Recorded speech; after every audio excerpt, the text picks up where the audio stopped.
Assalamu alaikum my dear viewers. I'm Akhtar Saber from Professor Academy. तो जिस तरह आप लोगों को बेटा पता है कि हमने वेक्टर और equilibrium first year chapter number 2 को स्टार्ट किया हुआ है। उसका हमने एक लेक्चर रिकॉर्ड किया था जो हमारे पास रिप्रेजेंटेशन ऑफ वेक्टर के बारे में था। सेकंड लेक्चर वो हमारे पास यूनिट वेक्टर के बारे में था। तो आज बेटा हमने यहाँ पर पढ़ना होगा the second point which is of second algebra, जो हमने आपको बताया था कि 5 अलजबरा यहाँ पर अलजबरा यहाँ पर अपनी वक्त अलजबरा की आपने यहाँ पर 5 पॉइंट्स पढ़ने हैं। उसमें फर्स्ट हमारे पास सिंबॉलिक रिप्रेजेंटेशन ऑफ वेक्टर था। The second one addition of vector. तो बेटा सेकंड अलजबरा आज हम पढ़ेंगे एडिशन ऑफ वेक्टर। क्या बेटा पढ़ेंगे? Addition of vectors.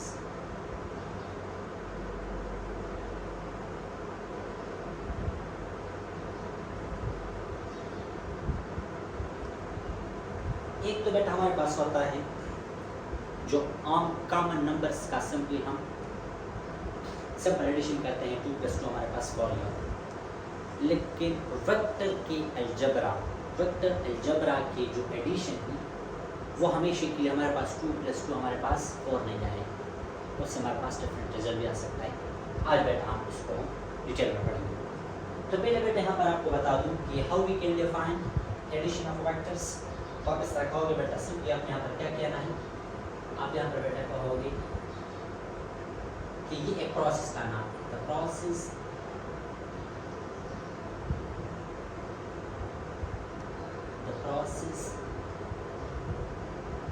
in which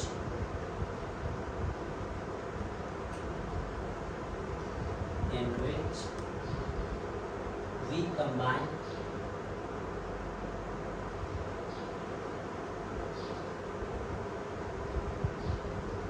two or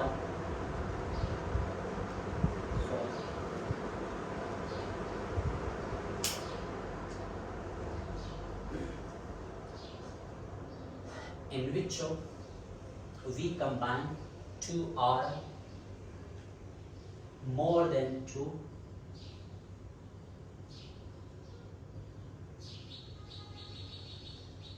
vectors to get a single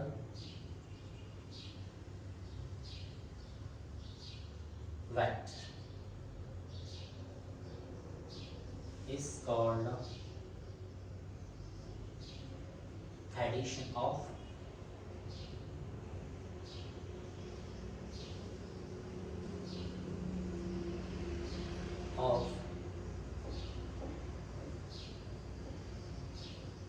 vectors. Addition of vectors का बेटा हमारे पास क्या मतलब होता है? ये एक ऐसे प्रोसेस का नाम है, ये एक ऐसे प्रोसेस का बेटा नाम है जिसमें बेटा हम क्या करते हैं, 2 or more than 2 vector, 2 vectors या 2 से ज्यादा 3 4 5 वेक्टर्स को क्या करते हैं, कंबाइन करते हैं to get a single vector. उसको बेटा हम क्या कहते हैं, उसको हम एडिशन ऑफ वेक्टर कहते हैं। आप लोगों ने क्लास 9 में एडिशन ऑफ फोर्स पढ़ा होगा, तो उसी को अगर आप यहाँ पर थोड़ा रिवाइज कर लो तो आपके लिए बहुत ज्यादा आसान हो जाएगा। सही, उसको अगर आप यहाँ पर रिवाइज कर लो तो आपके लिए बेटा बहुत ज्यादा आसान हो जाएगा। अब यहाँ पर ये तो इसका डेफिनेशन हो गया कि वो प्रोसेस जिसमें हम क्या करते हैं, 2 या 2 से ज्यादा वेक्टर को कंबाइन करते हैं और हमें एक वेक्टर रिजल्टेंट वेक्टर मिलता है। इस प्रोसेस का नाम बेटा हमारे पास एडिशन ऑफ वेक्टर होता है। चाहे अगर वो फोर्स होगा तो एडिशन ऑफ फोर्स जो क्लास 9 में हमने पढ़ा था, और अगर जो भी वेक्टर होगा तो जनरली बेटा हम यहाँ पर एडिशन ऑफ वेक्टर कहते हैं, जो एक एग्जांपल वहां पर एडिशन ऑफ फोर्स था। अच्छा, अब बेटा यहाँ पर आप कह सकते हैं कि अगर आपके पास यहाँ पर क्या हो, बेटा देखिए, अगर आपके पास यहाँ पर 2 और more than 2 वेक्टर्स होंगे और आपको बेटा यहाँ पर एक सिंगल वेक्टर चाहिए। क्या चाहिए बेटा? एक सिंगल वेक्टर चाहिए। तो आपने बेटा यहाँ पर एक प्रोसेस को यूज करना होगा और उस प्रोसेस का बेटा नाम क्या होगा? एडिशन ऑफ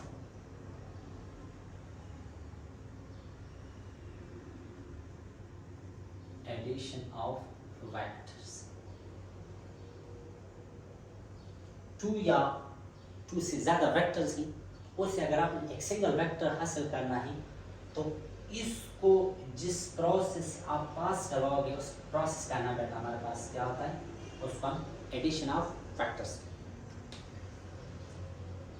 या अगर हमारे पास जो इसका एक नेक्स्ट प्रोसेस होता है वो इसका रिवर्स होता है, जिसको बेटा रेजोल्यूशन कहते हैं। तो रेजोल्यूशन में बेटा हमारे पास क्या होता है? रेजोल्यूशन में हमारे पास एक सिंगल वेक्टर होता है, एक सिंगल वेक्टर, और आपको अगर उसको कन्वर्ट करना है, किस में कन्वर्ट करना है बेटा?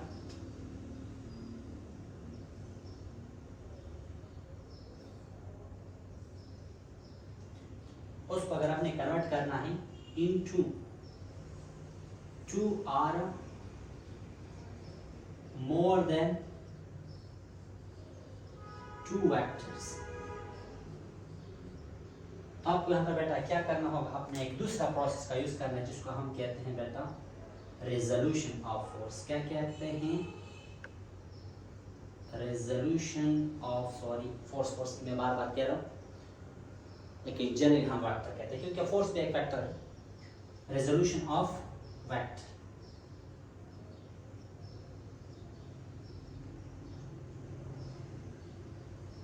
अच्छा,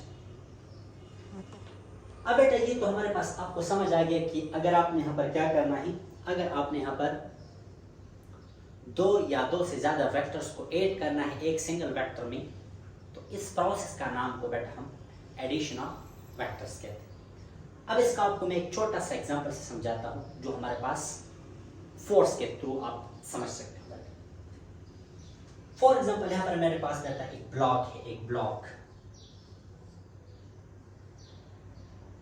यहाँ पर मेरे पास एक ब्लॉक है और उस पर यहाँ पर एक बंदा, यहाँ पर एक नहीं बल्कि यहाँ पर दो बंदे यहाँ पर फोर्स अप्लाई कर रहे हैं जो F1 है। Let's suppose 10 newton force apply हो रहा है और यहाँ पर इसके साथ साथ एक दूसरा बंदा है जो यहाँ पर फोर्स अप्लाई कर रहा है और वो मेरे पास लेट्स सपोज जो मेरे पास है F2, वो लेट्स सपोज है 20 न्यूटन फोर्स। यहाँ पर थर्ड बंदा भी हो सकता है। एक ब्लॉक है जिस पर दो बंदे यहाँ पर फोर्स अप्लाई कर रहे हैं, एक बंदा यहाँ पर 10 न्यूटन फोर्स अप्लाई करे, दूसरा बंदा यहाँ पर 20 न्यूटन फोर्स अप्लाई करे। तो अब ये इक्विवेलेंट होगा, ये बात सेम होगा अगर एक बंदा क्या कर ले, एक बंदा आ जाए, एक बंदा आ जाए, इन दोनों को कहीं आप हट जाए, आप यहाँ से हट जाए, और वो बेटा क्या करता है, इसी ब्लॉक पर बेटा वो क्या करता है, इसी ब्लॉक पर बेटा वो अकेले चूखान बाबा रहेगा ना, तो वो यहाँ पर अकेले यहाँ पर इस पर फोर्स अप्लाई कर रहे हैं और वो फोर्स मेरे ख्याल में वहां पर वो फोर्स अप्लाई करेगा। लेट्स सपोज वो एक बंदा वो इस पर यहाँ पर 30 न्यूटन फोर्स अप्लाई करेगा। तो अब बेटा ये देखो, यहाँ पर दो बंदे थे, दो फोर्स यहाँ पर अप्लाई हो रहे थे। अब मुझे बताइए ये ब्लॉक यहाँ पर ज्यादा एक्सेलरेट होगा कि ये ज्यादा एक्सेलरेट होगा? तो यहाँ पर आपको होगी कि लेट्स सपोज अगर ये भी मास m है और ये भी मास m है, तो अगर ये दोनों मास सेम है तो अगर फिर इसके थ्रू हम यहाँ पर अगर हम देख लें तो इन दोनों बॉडी में एक्सेलरेशन सेम पैदा होगा। क्यों? क्योंकि इन दोनों पर सेम रिजल्टेंट फोर्स अप्लाई हो रहा है। यहाँ पर भी 10 + 20 30 न्यूटन और यहाँ पर भी आपके पास 30 न्यूटन फोर्स है। तो अब यहाँ पर जो आपने क्या किया, यहाँ पर आपने इन दोनों बंदों को हटा दिया और आपने उनको कहा कि आप जाए, यहाँ पर मैं एक बंदे को यहाँ पर हायर करता हूँ, वो यहाँ पर 30 न्यूटन फोर्स यहाँ पर अकेले फोर्स अप्लाई करेगा। तो अब इसी प्रोसेस का जो आपने दो के बजाय, दो फोर्स के बजाय एक फोर्स अप्लाई किया, इसको आप एडिशन ऑफ फोर्स कह सकते हैं। सही, this is called addition of force.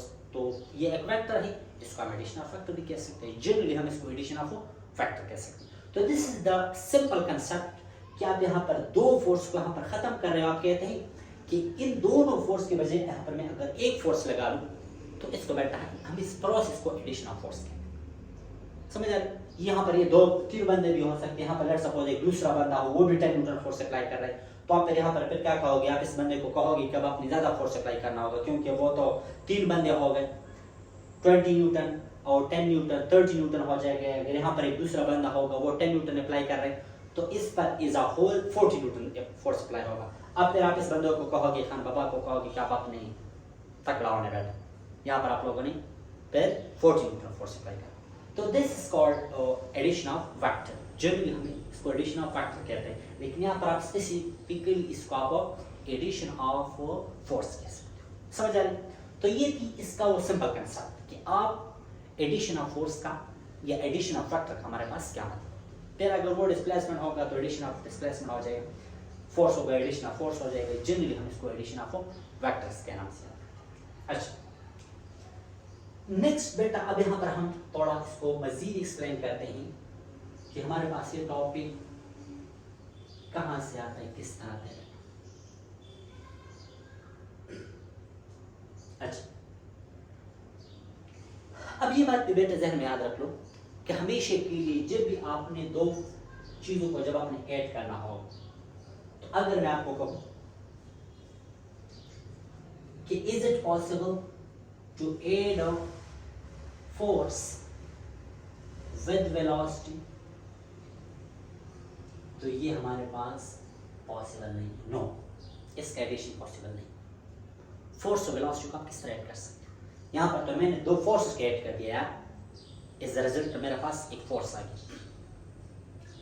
अब अगर आपको कोई कहता है कि चलो मैं यहां पर फोर्स और मोमेंटम को ऐड करना चाहता हूं, तो आंसर होगा बेटा क्या, नो, ये दोनों भी एडिशन इन दोनों का भी पॉसिबल नहीं। इसी तरह आपको अगर कोई कहता है कि फोर्स और एक्सेलरेशन का तो लगता है बेटा वहां पर मेरे ख्याल में वो ऐड हो जाएंगे, तो उसका भी एडिशन पॉसिबल नहीं। इसी तरह अगर आपसे कोई कहे कि वेलोसिटी प्लस एक्सेलरेशन पॉसिबल है, आप कहोगे इसका एडिशन पॉसिबल नहीं। इवन कि आप यहां पर फोर्स के साथ आप एक जीरो भी ऐड नहीं कर सकते, ये भी आपके पास इन दोनों का भी एडिशन पॉसिबल नहीं। यहां तक कि आप एक सिंपल सा जीरो वेक्टर प्लस जीरो को भी आप ऐड नहीं कर सकते। यहां पर आप कहोगे कि इसका तो कोई असर नहीं होता, जीरो जीरो के साथ ऐड कर लो तो क्या हो जाएगा, ये भी हमारे पास क्या होता है, पॉसिबल नहीं। अब बेटा हम एडिशन किसकी करेंगे, किस तरह हम एडिशन करेंगे, तो ये बेटा ध्यान में याद रख लें कि हमेशा के लिए एडिशन आपके पास दो वेक्टर्स का पॉसिबल होगा, वेक्टर्स क्योंकि ये एक स्केलर नंबर है, आपके पास यहाँ पर एक स्केलर, यहाँ पर देखो वेक्टर प्लस वेक्टर हमारे पास तब पॉसिबल होगा और उससे भी यहाँ पर हमारे पास एक नया वेक्टर आएगा जब बेटा यहाँ पर क्या होगा, इन दोनों का क्या होगा बेटा, सेम यूनिट,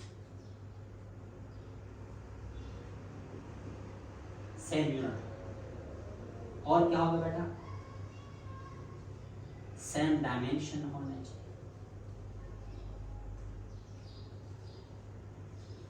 इसी तरह आप कह सकते हैं कि सेम नेचर। जब भी आप दो वेक्टर्स को ऐड करते हो तो पहले आपने बेटा ये देखना होगा कि ये दो वेक्टर्स का हमारे पास नेचर सेम है या नहीं।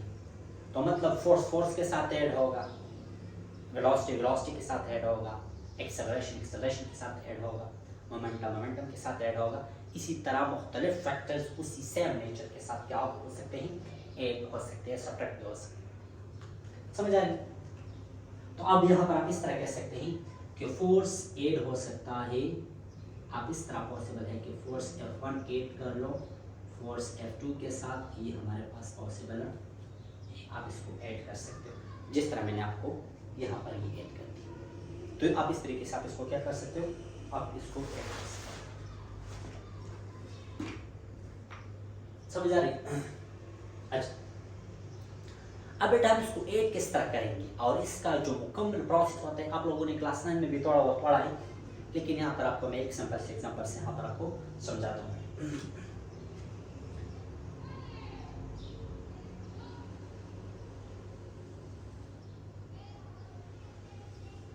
यहाँ पर देखो,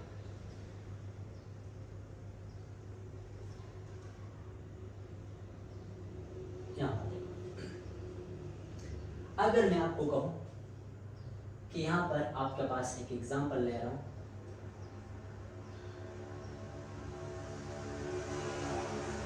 यहाँ पर मेरे पास एक ब्लॉक है,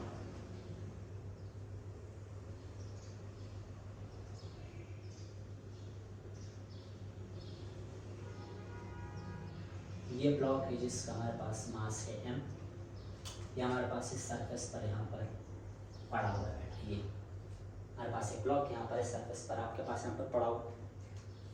अब यहाँ पर इस पर दो फोर्स लग रहे हैं, एक फोर्स एक्स एक्सिस की डायरेक्शन में है जिसको हम आई कहते हैं, आई डायरेक्शन, आई के, वो मेरे पास है F1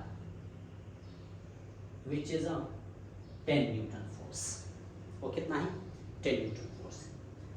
यहाँ पर मेरे पास एक दूसरा फोर्स है जो मेरे पास क्या है, सॉरी फॉर दैट,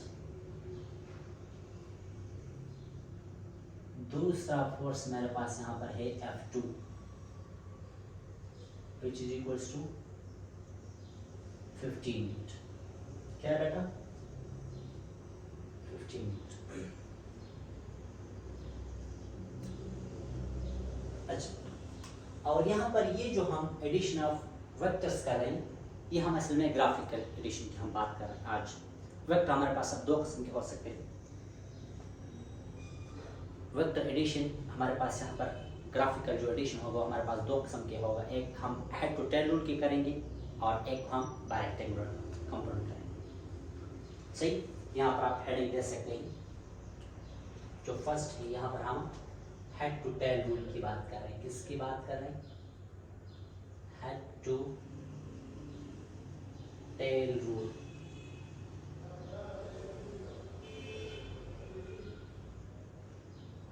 ये आप लोगों ने क्लास 9 में पढ़ा होगा, थोड़ा पढ़ा। इसको हम ज्योमेट्रिकल एडिशन भी कहते हैं, या बाय ट्राइंगुलर लॉ भी कहते हैं, या बाय रेक्टेंगुलर लॉ भी आप इसको कह सकते हो। अच्छा, अब यहाँ पर देख लो, इसको अब यहाँ पर आप इसका रिजल्टेंट कितना होगा बेटा।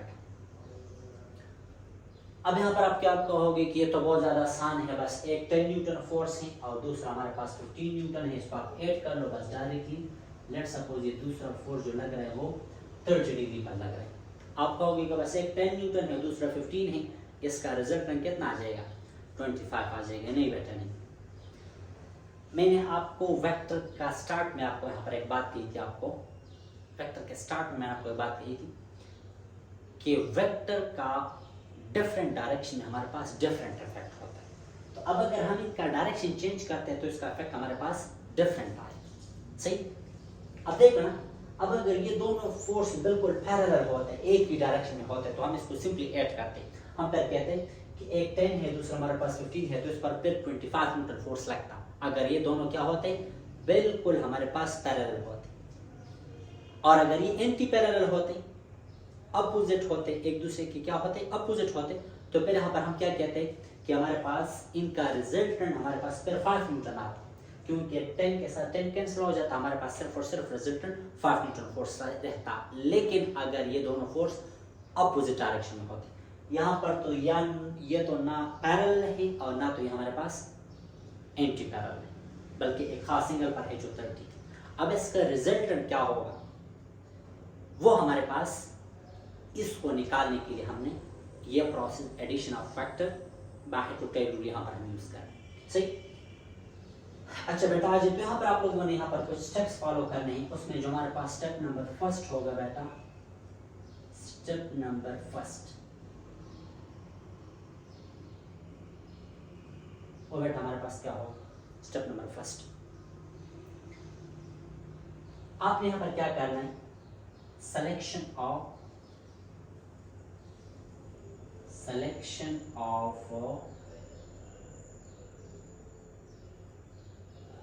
स्केल। आपने यहाँ पर एक प्रॉपर स्केल को सिलेक्ट करना। ये स्केल क्या होता है, ये इस तरह होता है। यहाँ पर आपने कहना होगा कि लेट यहाँ पर आपने क्या किया, late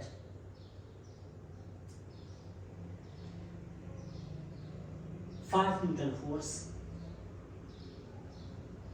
is equals to 1 centimetre. क्या हो ये समय ग्राफिकल रिप्रेजेंटेशन जिस पर मैंने एक अलग वीडियो बनाई है, वो आप इस वीडियो की डिस्क्रिप्शन में मैं उसका लिंक डाल दूंगा, आपको वहां पर आप देख सकते हैं।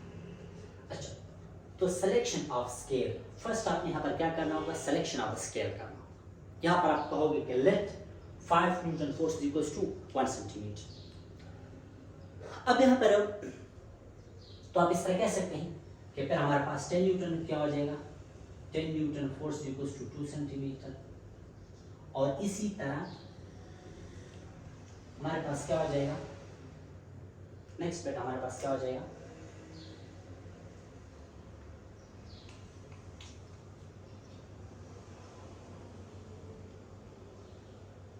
इसी तरह 15 newton force is equals to 3 centimetre. और इसी तरह 20 newton force is equals to 4 centimetre. बस यहाँ पर तो 15 तक गया। अच्छा अब ये पॉइंट बहुत ज़्यादा इंपॉर्टेंट होता है, ये पॉइंट आपके पास यहाँ पर बहुत ज़्यादा इंपॉर्टेंट होता है। अच्छा बेटा यहाँ पर आपने सिलेक्शन ऑफ स्केल कर दिया, ये सिलेक्शन ऑफ स्केल ये समझना बहुत ज़्यादा इंपॉर्टेंट होता है। किस तरह, यहाँ पर आप कहोगे कि ये तो 5 न्यूटन है, ये तो फोर्स का यूनिट है, और ये centimetre is the unit of length, ये 5 है, ये 1, ये किस तरह बराबर हो सकता है। 5 newton is equals to how, it is equals to 1 centimetre, ये किस तरह बराबर होता है। 20 newton force equals to 4 centimetre, ये किस तरह बराबर है। तो यहाँ पर हमने सपोजिशन करना होगा कि let this equals to this. अब इसकी मैं आपको एक एग्जांपल देता हूँ बेटा, ये बहुत ज़्यादा गौर से सुनिए, आपके लिए बहुत ज़्यादा आसानी हो जाएगा बेटा। अगर बेटा आपको मैं कहूँ कि यहाँ पर एक क्लास में 2 भाई हैं बेटा, और वो घर में इस तरह करते हैं कि उसका जो बड़ा भाई है वो उसको कहते हैं छोटे को कि आपने जाना है और बाप के बटवे से आपने पैसे चुराने, सही। लेकिन ये कहता है कि इस तरह ना हो कि आप दोबारा अपने कमरे में आए और मुझे कहे कि मैंने तो 50,000 रुपये चुराए। नहीं, ये दोनों बहुत ज़्यादा चालाकी एक दूसरे के साथ कोडवर्डिंग कर लेते हैं। ये एक दूसरे को कहते हैं कि जब मैं 5,000 का नोट मुझे मिल जाए तो मैं आपको कहूँगा कि 1 मार्कर। अब वो समझ गया कि अगर ये 2 मार्कर का कहे तो फिर 10,000 हो जाएगा। अब ये फिर ये भाई चला जाता है दूसरे रूम में, बाप के बटवे से कुछ पैसे चुराते हैं, और फिर आता है वापस, भाई को कहता है कि 4 मार्कर, मेरे पास भी 4 मार्कर। तो अब इस बड़े भाई को पता चल गया कि अच्छा इसने तो अभी बस चौका मारा बेटा, इसने तो अब चौका लगा लिया। तो अब इसका मतलब है कि उस भाई ने 20,000 रुपये यहाँ पर क्या की, चुरा लिया। तो अब अगर 1 मार्कर और 5,000 रुपये इक्वल नहीं है, लेकिन उन दोनों बंदों के कोड वर्डिंग के मुताबिक इक्वल है, सही। तो इसी तरह वो फिर बराबर नहीं होता, लेकिन उन 2 बंदे वो आपस में समझते हैं, उन कोड्स के जरिए से वो समझते हैं। अब यहाँ पर जो हम लेट कहते हैं, लेट की बात मतलब यहाँ पर यह होता है कि आप कोई भी सपोज कर लो। अब वो 2 भाई इस तरह भी सपोजिशन कर सकते थे कि वो कहता है कि अगर आपको 10,000 रुपये मिल जाए तो मुझे कहें कि 1 पेंसिल। तो अगर उसका भाई दोबारा आता है, उसको कहता है कि 1 दर्जन पेंसिल, मतलब 12 पेंसिल मुझे मिले, तो इसका मतलब है कि 1,20,000 रुपये इसको मिले। अब अगरचे एक मार्कर या एक पेंसिल वो 10,000 रुपये के बराबर नहीं है, लेकिन उन दोनों के मुताबिक वो फिर कोडवर्डिंग के मुताबिक फिर बराबर है। सही, तो इसलिए मैं आपको कहता हूँ कि इसके बराबर नहीं होता, लेकिन जो आपने यहाँ पर स्केलिंग की है उसके मुताबिक फिर आपको इधर आइडिया देगा। समझ आ रही? तो इसलिए फिर फिजिक्स वाले टीचर भी आपको ये कहता है कि एक बार जो आपने सिलेक्शन कर दिया उससे आपने फिर हटना नहीं है। वो इसलिए कहता है, अब दोबारा आ जाए उस एग्जाम्पल की तरफ। अगर वो भाई को कहता है कि मैं जब 5000 छुड़ाऊंगा तो मैं आपको कहूंगा कि एक मार्कर। अब वो भाई चला गया, उसने अपना काम कर लिया, वो वापस आ गया, इस भाई को कहता है कि 2 मार्कर 2 मार्कर। अब इस भाई से वो बात भूल ही गई, तो अब इसको पता नहीं चलेगा। सही, अब इसको आपने याद रखना होगा, उस पर आपने अमल करना होगा। तो अब अगर आपने एक बार कह दिया कि 5 newton is equals to 1 centimetre, तो उसी के मुताबिक आपने फिर यहाँ पर चलना होगा। तो दिस वेरी इंपॉर्टेंट। सही, अच्छा, अब यहाँ पर आप ये तो इसका स्टेप नंबर फर्स्ट हो गया। स्टेप नंबर सेकंड हमारे पास क्या होता है? यहाँ पर आपने स्टेप नंबर सेकंड है, स्टेप सेकंड। सही, तो सेकंड स्टेप पे बेटा आप यहाँ पर देख लो, sketching of vector, sketching of vectors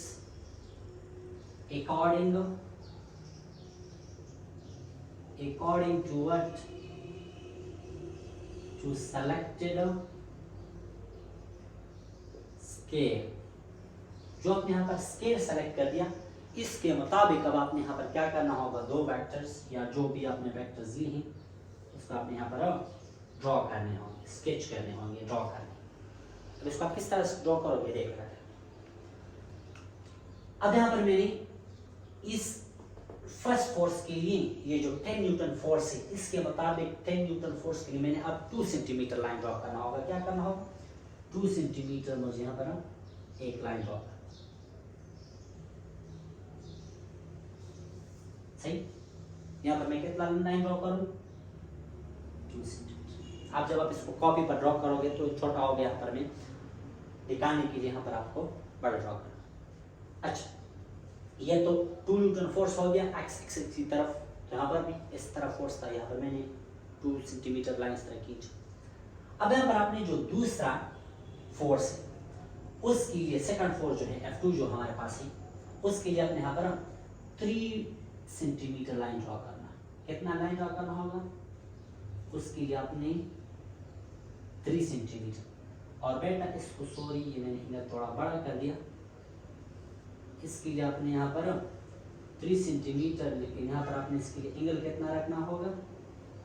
30। ये आप लोगों ने बेटा फुट से ड्रॉ करना है, बिल्कुल इक्वल ड्रॉ करना होगा। यहाँ पर आपके पास 2 सेंटीमीटर, यहाँ पर आपने 3 सेंटीमीटर लाइन को ड्रॉ करना। जितना आप लाइन को इक्वल लेते हैं, एंगल को सही तरीके से लेते हैं, आपका रिजल्ट बिल्कुल परफेक्ट आएगा।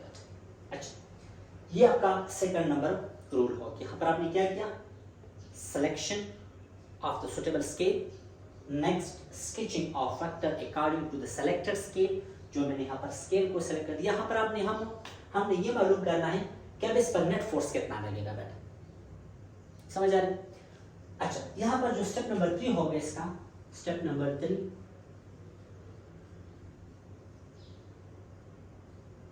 स्टेप नंबर 3 बेटा यहाँ पर आपके पास क्या हो? आपने क्या करना है?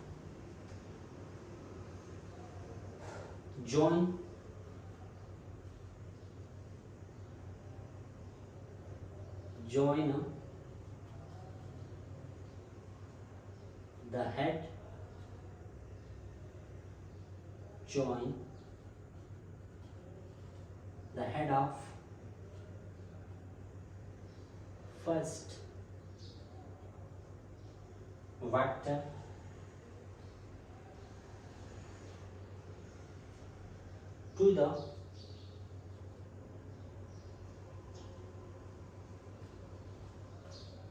to the tail of second vector। यहाँ पर आपने क्या करना है? ये फर्स्ट वेक्टर है, आपके पास सेकंड वेक्टर है। यहाँ पर आप लोगों ने बेटा करना क्या है? ये आपके पास वो फर्स्ट वेक्टर हो गया। यहाँ पर आपने क्या करना है? 2 सेंटीमीटर लाइन आपने यहाँ पर इस तरह खींचना है, 2 सेंटीमीटर लाइन। कितना लाइन बेटा?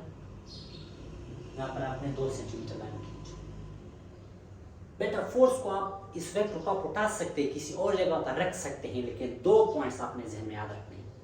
एक, उसका लेंथ आपने नहीं चलना, जितना लेंथ होगा उतना ही लेंथ आपने लेना है। और दूसरा, आपने डायरेक्शन को नहीं चेंज करना, क्योंकि अगर आप डायरेक्शन को चेंज करोगे तो डिफरेंट डायरेक्शन में डिफरेंट इफेक्ट होता है, क्योंकि वेक्टर है, फोर्स एक वेक्टर है, उसका रिजल्टेंट हमारे पास क्या होगा? चेंज होगा। तो यहाँ पर अब ये सेकंड वेक्टर को आप यहाँ पर रखो, this is your second vector. ये आपने 3 सेंटीमीटर लाइन, लेकिन इसका आपने बेटा वो एंगल सेम रखना होगा। ये देखो आपने एंगल इसका वही, आपके पास वो 3 सेंटीमीटर लाइन तो है, लेकिन यहाँ पर आपने 30 डिग्री इसका एंगल यहाँ पर आपने सही। This is the step number 3। Fourth number step बेटा हमारे पास क्या होता है? द फोर्थ वन स्टेप क्या होगा, विच इज वेरी इंपॉर्टेंट।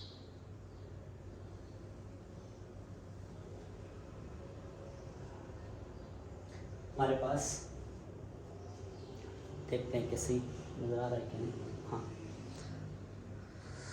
सही आ रहा है बेटा। अच्छा, फोर्थ नंबर स्टेप बेटा हमारे पास क्या होता है?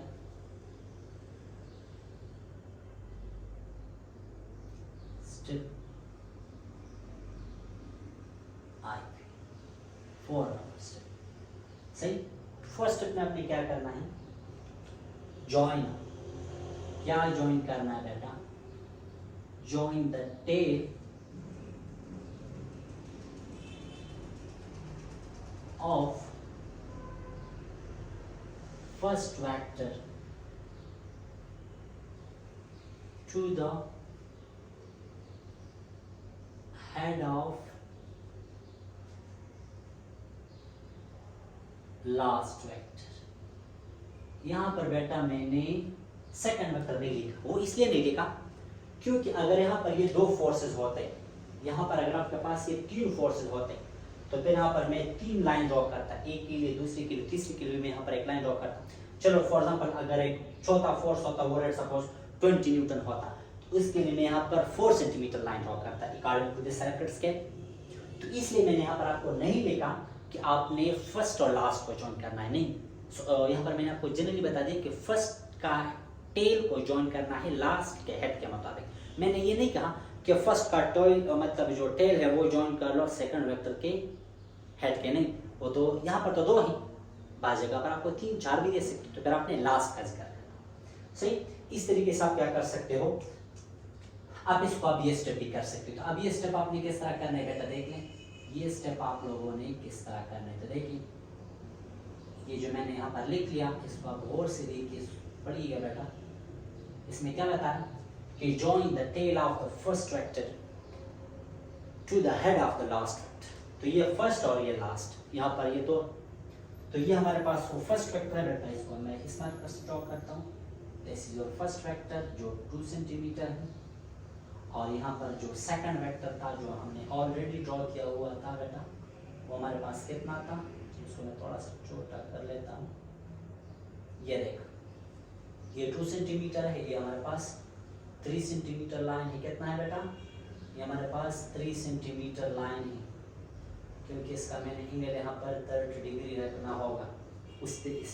मैंने वेक्टर को उठाए हैं, ना मैंने इसका एंगल चेंज किया हुआ है, मतलब डायरेक्शन भी चेंज नहीं किया हुआ, और ना मैंने इसका मैग्नीट्यूड मतलब लेंथ चेंज किया हुआ है। तो अब आप मैंने स्टेप नंबर 4 में क्या कहा कि फर्स्ट का टेल लास्ट के हेड के साथ जॉइन कर लो। दिस इज द लाइन, ये मैंने जॉइन किया, इसको हम रिजल्ट, इसको हम क्या कहते हैं? रिजल्ट। समझ आ रही?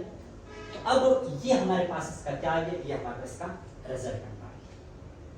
ये देखिए बेटा, अब ये जो होगा, ये जब हम इसको फुट पर यहाँ पर रखेंगे, इसको 2 सेंटीमीटर, इसको 3 सेंटीमीटर, और इसका एंगल जब हम डी पर देखेंगे 30 एंगल रखेंगे, तो इस लाइन का जो हमारे पास एंगल होगा वो हमारे पास 15 डिग्री होगा। क्या होगा बेटा? 15 डिग्री। तो बेटा जो हमारे पास स्टेप नंबर 5 ही, स्टेप 5 तो हमारे पास बेटा क्या है, आपने जो लेंथ ऑफ द लाइन है बेटा, लेंथ ऑफ लाइन, वो आपको बेटा क्या देगा, मैग्नीट्यूड ऑफ रिजल्ट।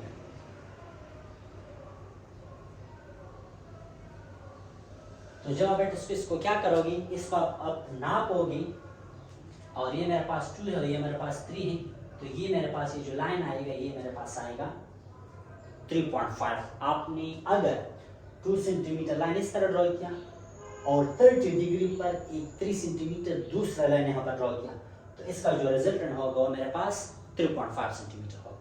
यहाँ पर आपके पास वो लेंथ कितना होगा, लाइन का जो हमारे पास लेंथ होगा बेटा, वो जब इसको फुट के थ्रू नापोगे तो वो मेरे पास 3.5 सेंटीमीटर हो जाएगा। अच्छा, अब मैं यहाँ पर सोचूंगा, देखिए बेटा यहाँ पर 1 सेंटीमीटर 5 न्यूटन के बराबर है, तो हाफ सेंटीमीटर ये भी हाफ कर लो तो 2.5 न्यूटन हो जाएगा। अब मुझे यहाँ पर पता चला कि यहाँ पर जो इसका फोर्स का जो मैग्नीट्यूड होगा बेटा, वो हमारे पास क्या होगा, फोर्स का मैग्नीट्यूड, और फोर्स का मैग्नीट्यूड मेरे पास कितना होगा, 3 के लिए मैं यहाँ पर 15 न्यूटन लिखूंगा और प्लस 0.5 के लिए मैं यहाँ पर 2.5 लिखूंगा। मैं वही पूरी यार यहाँ पर देखो ना, 1 centimetre is equals to 5 newton, 2 centimetre is equals to 10 newton. नीचे लेंथ डबल के दाबम डबल की किची लेंथ हाफ के ने दाबम हाफ की का लेंथ तो 0.5 सेंटीमीटर को सुन रहे। अब बता सर सही, अब बता सर 2.5 लेकिन सोचो का ना बच्चों, यो मार्क करावा से 25000 रुपये रिप्रेजेंट कर हो कदा तो जरूर तो 2000 रुपये मिला उसी मुझे भराइशी, वो फिर भाई को क्या कहेगा कि यार आधा मार्कर मुझे मिला है, आधा मार्कर मींस 2500 फिर भी है, कम हो सकता है, चला सकते हैं। अच्छा, तो अब इसका जो हमारे पास फोर्स का मैग्नीट्यूड मेरे पास कितना आ गया, रिजल्टेंट मेरे पास रिजल्टेंट मेरे पास कितना हो गया बेटा, वो मेरे पास 17.5 न्यूटन, ये मेरे पास इसका रिजल्टेंट आ गया। ये बेटा हमेशा के लिए याद रखें कि जब हम दो वेक्टर्स को ऐड करेंगे तो उसका मैक्सिमम रिजल्ट कितना होगा, अगर आप इन दोनों को पैरेलल सेम डायरेक्शन में रखते हैं तो उसका मैक्सिमम रिजल्ट होता है।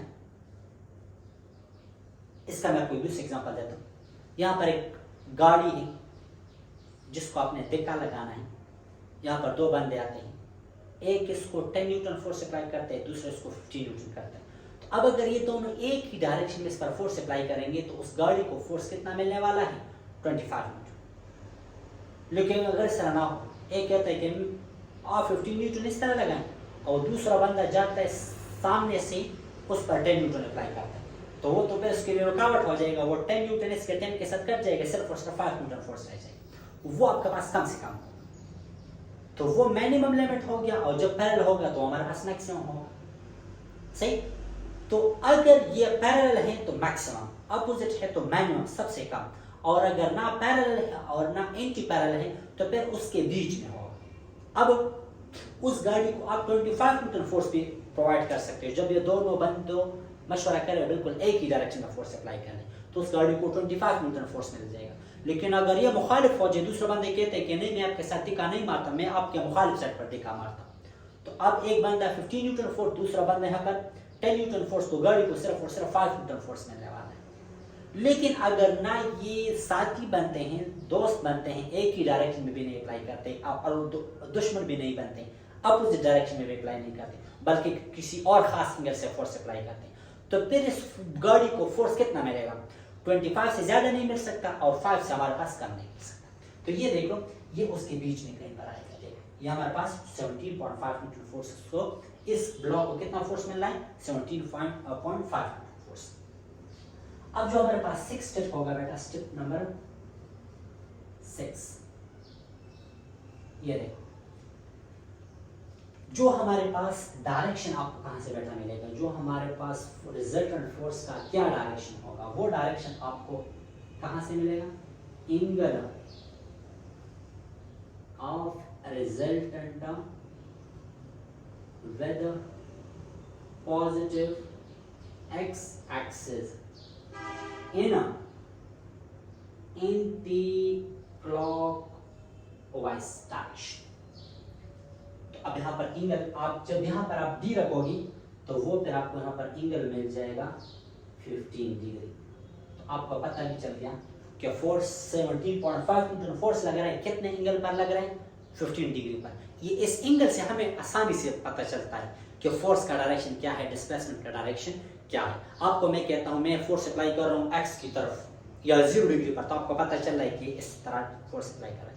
आपको मैं बता रहा हूँ कि मैं 90 डिग्री पर फोर्स अप्लाई कर रहा हूँ, तो इसका मतलब ये है 90 डिग्री विद एक्स एक्सिस, तो इसका मतलब ये है कि मैं फोर्स इस तरह से अप्लाई कर रहा हूँ। आपको मैं कहता हूँ कि 45 डिग्री के साथ मैं फोर्स अप्लाई कर रहा हूँ, तो आपको डायरेक्टली फोर्स का डायरेक्शन आपको आसानी से पता चल सकता है। सही। अब यहाँ पर लास्ट एक पॉइंट बहुत ज़्यादा ज़रूरी है, बहुत ज़्यादा ज़रूरी है बेटा, बहुत बहुत ज़्यादा ज़रूरी है। ये पॉइंट मिस मत करिए बेटा। अब अगर यहाँ पर आप देख लो, एक फोर्स इस तरह लग रहा था, दूसरा इस तरह लग रहा था। अब यहाँ पर अगर आप देख लें तो इसका रिजल्टेंट वो 15 डिग्री पर लग रहा है। सही। तो इसके लिए बेटा मैं एक जो रिजल्टेंट फोर्स का जो डायरेक्शन होता है, ये हम क्यों इस तरह एक लाइन ड्रॉ करते हैं, इसको बेटा हम समझेंगे। और उसके लिए बेटा मैंने एक शॉर्ट क्लिप तैयार किया है, चलो भाई बेटा आइए उसको देखते हैं।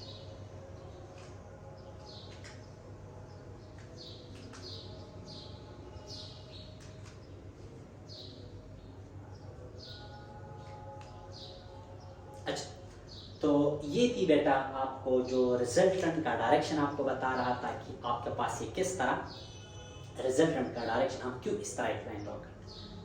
तो ये थी हमारे पास मुकम्मल detail about the addition of force, addition of vector भी आप चलेंगे कैसे। सही। Thank you, best of luck, have a nice time, good luck and good bye.